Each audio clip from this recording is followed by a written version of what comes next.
রাধে রাধে। গীতার মূল্যায়নের আগের ভিডিও ছিল শ্রীমদ্ ভগবদ গীতার তৃতীয় অধ্যায়ে 30 নম্বর শ্লোকের বিশেষ কথা সহ পরিশিষ্ট ভাব বলেছিলাম।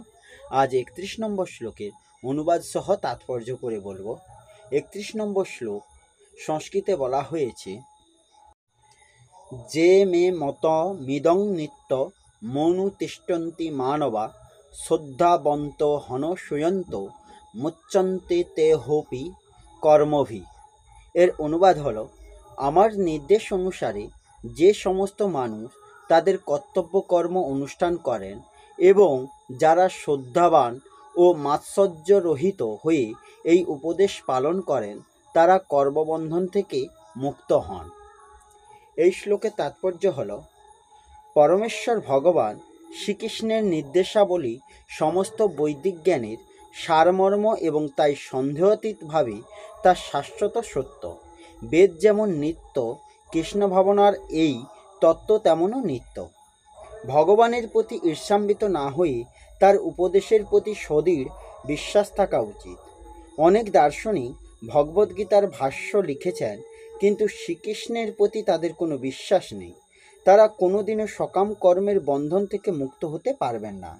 কিন্তু অতি সাধারণ কোনো মানুষও যদি ভগবানের শাশ্বত নির্দেশের প্রতি দৃঢ় শ্রদ্ধাবান হয়, সেই ধরনের নির্দেশগুলি পালন করতে অসমর্থ হলেও কর্মের অনুশাসনের বন্ধন থেকে মুক্ত হবে।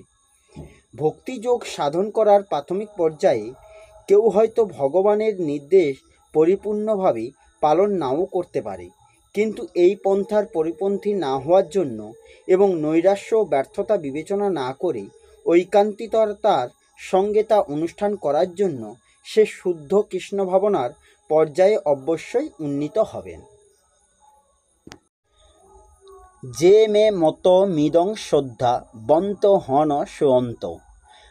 এর ব্যাখ্যা হলো, যে কোনো বর্ণ, আশ্রম, ধর্ম, সম্প্রদায় ইত্যাদির কোনো মানুষই যদি কর্মবন্ধন হতে মুক্ত হতে চায় তাহলে তাকে এই সিদ্ধান্ত মেনে নিয়ে তা অনুসরণ করতে হবে। শরীর, ইন্দ্রিয়াদি, মন, বুদ্ধি, পদার্থ, কর্ম ইত্যাদি কোনো কিছুই নিজের নয়। এই প্রকৃত সত্যটি জেনে গেলে সকল মানুষই কর্মবন্ধন থেকে মুক্ত হয়ে যায়। ভগবান এবং তার মতে প্রত্যক্ষত নিঃসন্দেহে দৃঢ় বিশ্বাসী এবং পূজ্য ভাবযুক্ত মানুষকে শ্রদ্ধাবন্ত পদে বলা হয়েছে। শরীর ইত্যাদি জড় পদার্থগুলিকে নিজের বা নিজের জন্য মনে না করলে মানুষ মুক্ত হয়ে যায়।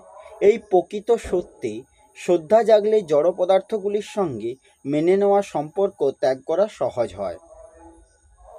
শ্রদ্ধাবান সাধকই সৎ শাস্ত্র, সৎ চর্চা এবং সৎসঙ্গ প্রসঙ্গ করে থাকেন এবং সেগুলির আচরণ করেন। পরমাত্মা প্রাপ্তির জন্যই এই মনুষ্য দেহ লাভ হয়েছে। সুতরাং পরমাত্মাকে লাভ করার জন্য তীব্র ইচ্ছা জাগলে সাধকের মধ্যে শ্রদ্ধা, তৎপরতা, সংযন্ত্রীয়তা ইত্যাদি স্বতই আসে। অতএব সাধকদের প্রধানত পরমাত্মা প্রাপ্তির ইচ্ছাকেই তীব্রভাবে জাগ্রত করা উচিত। আগের 30তম শ্লোকটিতে ভগবান যে মত ব্যক্ত করেছেন তাতে দোষদৃষ্টি না দেওয়ার জন্য এই স্থানে অনসূয়ন্ত পদটি ব্যবহৃত হয়েছে। গুণের মধ্যে দোষ দেখাকে অসূয়া বলা হয়। অসূয়া অর্থাৎ দোষদৃষ্টি রহিত মানুষকে এখানে অনসূয়ন্ত বলা হয়েছে। যেখানে শ্রদ্ধা থাকে সেখানে কিছুটা দোষদৃষ্টি থাকতে পারে। তাই ভগবান শ্রদ্ধাবন্ত পদ্রির সঙ্গে অনুসূয়ন্ত পদ্রি যোগ করে মানুষকে সম্পূর্ণভাবে দোষদৃষ্টি রহিত হতে বলেছেন। এইরূপ গীতা শ্রবণে মাহাত্ম্য জানতে গিয়েও ভগবান শ্রদ্ধাবান সুয়ঞ্চ পদ্রি ব্যবহার দ্বারা শ্রোতাকে শ্রদ্ধাযুক্ত এবং দোষদৃষ্টিরহিত হতে বলেছেন। ভগবানের কথাগুলি ভালো, কিন্তু তিনি এত আত্মশ্লাঘা এবং অহংকারের কথা বলেছেন যে সব কিছু আমাকে অর্পণ করে দাও, অথবা এই কথাগুলি ভালো বটে, কিন্তু কর্মের দ্বারা কি করে ভগবৎ প্রাপ্তি হতে পারে? কর্ম তো জড় এবং বন্ধনকারক হয় ইত্যাদি ভাব মনে আনাই হল ভগবানের অভিমতগুলিকে দোষ দৃষ্টিতে দেখা। সাধকদের ভগবান এবং তার অভিমত দুইয়েতেই দোষ দৃষ্টি করা উচিত নয়। প্রকৃতপক্ষে সবই ভগবানের, কিন্তু মানুষ ভ্রমবশত ভগবানের এই বস্তু সামগ্রী নিজের বলে মনে করে বদ্ধ হয়ে যায় এবং কামনা বাসনার বশবর্তী হয়ে দুঃখ পেতে থাকে। সুতরাং এই আপনত্ব পরিত্যাগ করিয়ে মানুষ উদ্ধারের জন্য ভগবান তার স্বাভাবিক করুণায় সমস্ত কর্ম তাকেই অর্পণ করার কথা বলেছেন। সুতরাং এটিকে দোষদৃষ্টিতে দেখা উচিত নয়।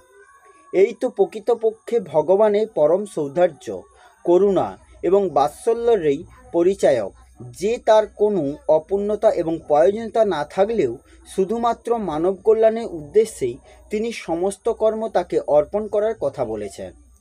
ভগবানের মতবাদই জগতে সিদ্ধান্ত নামে পরিচিত। সর্বোপরি সিদ্ধান্তকেই এই স্থানে মতম্পদ দ্বারা বলা হয়েছে। ভগবান তার সহজ সারল্য এবং নিরভিমানতার জন্যই সর্বোচ্চ সিদ্ধান্তকে মত নামে অভিহিত করেছেন। এই মত বা সিদ্ধান্ত তিন কালেই একইভাবে বিদ্যমান, অর্থাৎ এতে কখনো কোনোরূপ পরিবর্তন হয় না, তা একে কেউ শ্রদ্ধা করুক বা না করুক। এখানে নিত্যম পদটি মতমের বিশেষণ নয়, এই অনুষ্ঠানটি পদেরই বিশেষণ। কারণ ভগবান হলেন নিত্য, সুতরাং তার সম্পর্কিত সকল বস্তুই নিত্য। ভগবানেরও মত নিত্য। ভগবানের মত হলো সর্বোপরি সিদ্ধান্ত, এবং সিদ্ধান্ত তাকেই বলা হয় যা কখনো বদলায় না। সুতরাং ভগবানের মত নিত্য তো বটেই, তাই তার অনুষ্ঠানও সর্বকালের হওয়া উচিত। এই স্থানে ক্রিয়াবিশেষণ নিত্যম পদটি ব্যবহারের তাৎপর্য হলো এই যে ভগবানের মতে নিত্য নিরন্তর স্থিরচিত থাকাই হলো এর অনুষ্ঠান করা। মুচ্যন্তে তেহোপি কর্মভি, অর্থাৎ ভগবান অর্জুনকে বলেছেন, আমি তোমাকে স্পষ্টভাবে নির্দেশ দিচ্ছি যে তুমি তোমার সর্বস্ব আমাকে অর্পণ করে কর্তব্য কর্ম পালন করো। আমার নির্দেশ পালন করলে তোমার মুক্তি লাভের কোনো বাধাই থাকবে না, এবং যাদের আমি এরূপ স্পষ্ট নির্দেশ দেই না তারাও যদি এই মত অনুযায়ী কর্ম করে তাহলে তারাও মুক্তিপদ লাভ করে। কারণ এই মতটি এমন যে আমাকে কেউ মান্য করুক বা না করুক, শুধুমাত্র এই মত পালন দ্বারাই মানুষ মুক্তি লাভ করতে পারে। এই শ্লোকের পরিশিষ্টভাবে বলা হয়েছে, ভগবানের মতোই বাস্তবিক সত্য এবং সর্বোপরি সিদ্ধান্ত। এতে সমস্ত মত মতান্তর অন্তর্ভুক্ত থাকে, কিন্তু ভগবান অত্যন্ত নিষ্প্রিয়ভাবে বিনয়ের সঙ্গে তার সিদ্ধান্তকে মত বলে জানিয়েছেন। এর তাৎপর্য হলো যে ভগবান তার নিজের অথবা অন্য কারোর মতের প্রতি পক্ষাঘাত প্রকাশ করেননি, তিনি নিরপেক্ষভাবে তার মত প্রকাশ করেছেন। মত কখনো সর্বাত্মক হয় না, তা ব্যক্তিগতই হয়। ব্যক্তিভেদে মত ভিন্ন ভিন্ন হতে পারে, কিন্তু সিদ্ধান্তই হলো সবার উপরে, যা সকলকে মানতে হয়। তাই গুরু শিষ্যের মত পার্থক্য হতে পারে, কিন্তু সিদ্ধান্তের পার্থক্য হয় না। ঋষি মুনি দার্শনিকগণ তাদের নিজ নিজ মতকে প্রায়শই সিদ্ধান্ত বলে থাকেন, কিন্তু ভগবান গীতাতে তার সিদ্ধান্তকে মত বলে জানিয়েছেন।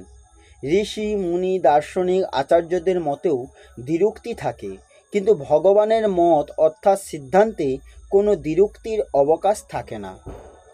এই হলো শ্রীমদ্ ভগবদ্গীতার 3য় অধ্যায়ের 31 নম্বর শ্লোকের অনুবাদ সহ তাৎপর্য। আসবো পরের ভিডিওতে। রাধে রাধে, জয় শ্রীকৃষ্ণ, জয় গীতা।